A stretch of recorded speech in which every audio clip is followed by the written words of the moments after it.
Sebelum melanjutkan, jangan lupa subscribe dulu, terima kasih. Bab 55, bahkan jika Mukiki tidak menginginkannya. Mukiki menatap lelaki yang disukainya hingga ke tulang-tulangnya dari samping, kebahagiaan meluap dalam hatinya. Oh, benar juga, katanya tiba-tiba. Xiao Xiao, guru kelasku memberitahuku hari ini bahwa sekolah memberikan rekomendasi kepada Mu Tangsui. Seng Xiao segera menoleh untuk menatapnya. Kau yakin? Ya. Seng Xiao tidak berkata apa-apa lagi, ia hanya fokus pada makanannya, bahkan memotong piring menjadi potongan-potongan kecil dan menempelkannya tepat di samping mulutnya. Memanjakan si kecil akan membuatnya senang di setiap jengkal tubuhnya. Meskipun dia masih muda dan belum dewasa, dan meskipun kekagumannya merupakan bentuk penyembahan sementara, Seng Xiao tidak punya niat untuk hanya bermain-main. Dia tidak akan dapat melarikan diri seumur hidupnya. Setelah makan malam, Seng Xiao pergi ke kamar mandi di mana dia menelepon Jing Yun untuk menghubungi Iten, memerintahkan mereka untuk membatalkan rekomendasi Mu Tangsui dengan cara apapun yang diperlukan. Karena Mu Tangsui tidak diizinkan mengambil keuntungan dari apapun, bahkan jika Mukiki tidak menginginkannya. Kemudian, setelah makan malam, Seng Xiao dan Mukiki saling bersandar dan menyaksikan pemandangan malam di taman hiburan. Sementara itu, rasa lelahnya tampaknya telah hilang dan dia benar-benar segar kembali. Dia seharusnya hadir di pesta mewah lainnya, tetapi dia nampaknya lebih suka ditemani si kecil. Bagaimanapun, dia tahu bahwa dialah pemilik momen terbaik dan keindahan hidupnya saat ini. Saat hari mulai gelap, Mukiki harus kembali ke rumah kecilnya. Meskipun dia tidak bisa bertemu dengan Xiao Xiao nanti, ciuman mereka beberapa waktu lalu memberinya kekuatan. Selamat malam, Xiao Xiao. Seng Xiao tidak langsung membiarkannya pergi. Dia menarik pinggangnya lebih dekat dan berbisik menggoda di telinganya, cepatlah kuliah. Mukiki tahu apa maksud dari isyarat itu. Dia segera berjuang melepaskan diri dan melarikan diri ke rumah kecil itu. Seng Xiao mengikutinya, menghabiskan beberapa waktu duduk-duduk di ruang tamu sebelum kembali ke rumah. Hanya itu yang bisa membuat Su Zipei merasa tenang. Kembali ke rumah, Seng Xiao menemukan ibunya di kamarnya. Dia memegang kancing manset yang dibuat Mukiki dan cepat-cepat mengambilnya, lalu memasukkannya kembali ke dalam kotak. Kapan ibu belajar mengambil sesuatu tanpa bertanya? Dari mana kamu mendapatkan barang murah itu? Dan kamu sangat menghargainya. Seorang anak memberikannya kepadaku. Seng Xiao meletakkan kancing manset itu ke dalam laci sebelum berbalik menghadap ibunya. Apakah ada yang lain? Kamu sering pergi malam-malam akhir-akhir ini, dan bahkan ayahmu tidak tahu di mana kamu berada, jawab Mama Seng. Anakku, sudah waktunya untuk memikirkan pernikahan. Seng Xiao duduk di sofa dan bersandar. Bu, sejujurnya aku lebih suka pria. Mama Seng langsung tercengang. Omong kosong apa yang kamu katakan? Bagaimanapun, aku akan menikah sebelum usia 28. Kau tidak perlu terus-terusan mengingatkanku. Seng Xiao menambahkan secara refleks. Senang sekarang. Mama Seng mengangguk puas. Begitulah adanya. Ngomong-ngomong, ada sesuatu yang ingin ayahmu bicarakan denganmu dan saudara-saudaramu, cepatlah pergi.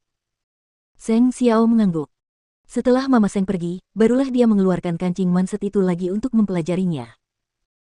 Keluarganya menimbun berlian, namun dia lebih memilih barang rusak seperti itu. Tampaknya dia terlahir sebagai masokis. Kembali di rumah kecil, Su Zipei tidak bertanya pada Mukiki tentang kejadian malam sebelumnya, dan Mukiki tentu saja berpura-pura tidak terjadi apa-apa. Meski begitu, Su Zipei ingin bertanya padanya tetapi juga takut menyakitinya, hingga 2 hari kemudian ketika Mukiki menunjukkan kotak hadiah dari balik punggungnya sebelum pergi ke sekolah, memberikannya padanya. Selamat ulang tahun, Bibi Zipei. Su Zipei menatap hadiahnya dengan gembira. Terima kasih, Kiki. Buka saja. Aku keluar larut malam dan baru memetiknya setelah mengunjungi banyak tempat bersama Kian-Kian. Lihat apakah kamu menyukainya. Mendengar kata-kata itu, Su Zipei tiba-tiba teringat saat mendapati keponakannya pulang larut malam 3 malam lalu. Mungkinkah itu yang telah dilakukannya? Apakah itu 3 malam yang lalu? Bagaimana kamu tahu? Mukiki berpura-pura terkejut. Aku melihatmu pulang.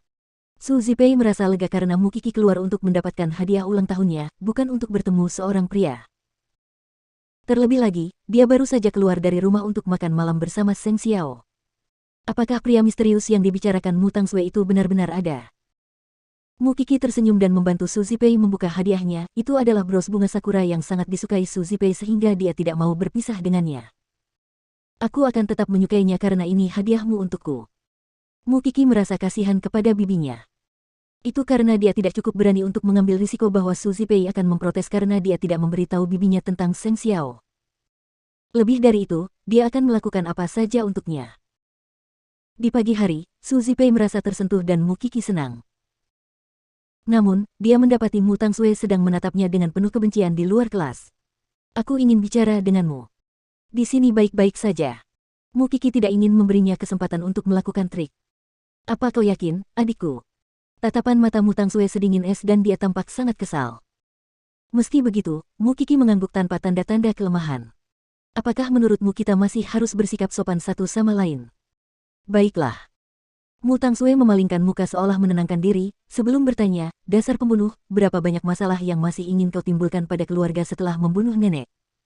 Kau tidak menginginkan rekomendasi itu, jadi mengapa kau menghalangiku untuk mendapatkannya? Apa yang kamu bicarakan? Mu Qi langsung membalas.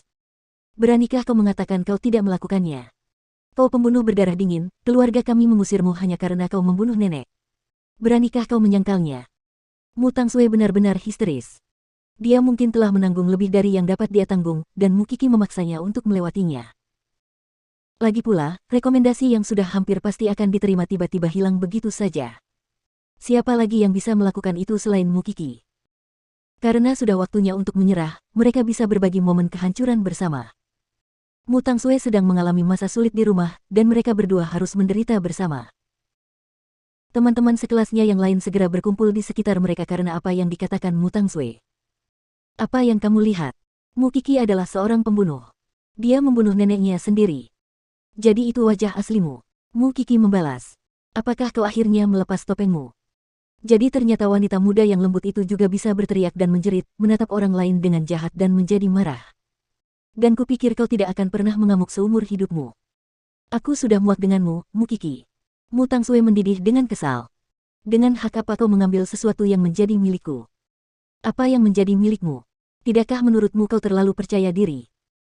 Aku tidak peduli. Kau pembunuh, dan aku akan memberitahu seluruh dunia bahwa kau membunuh nenek. Mu Tangsue benar-benar tidak terkendali saat itu. Dia akan mengungkap rahasia yang berusaha keras disembunyikan papamu, menyebabkan kekacauan dan membuat Mu Qi tidak mendapat tempat di Iten. Dia benar-benar tidak tahan lagi.